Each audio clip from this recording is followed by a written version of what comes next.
Although the Spitfire is remembered for its combat role in the skies over Europe, it also played an important part in protecting the fleet at sea.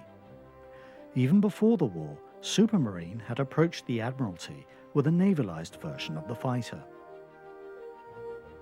But in 1940, Winston Churchill ordered that all production be channeled towards home defence.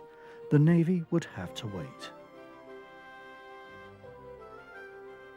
But the Spitfire could never be the ideal aircraft for carrier operations.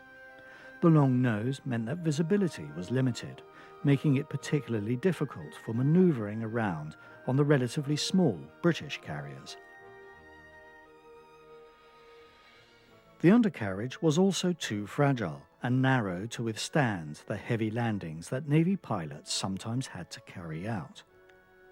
But once in the air, the Spitfire was every bit as effective as its land-based cousins, and for all its disadvantages, the final mark of the Seafire was one of the most formidable piston-engined aircraft ever to fly.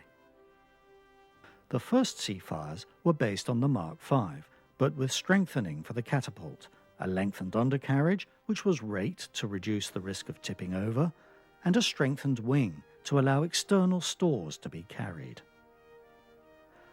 The Seafire Mark III was also based on the Mark V, but was the first to feature folding wings.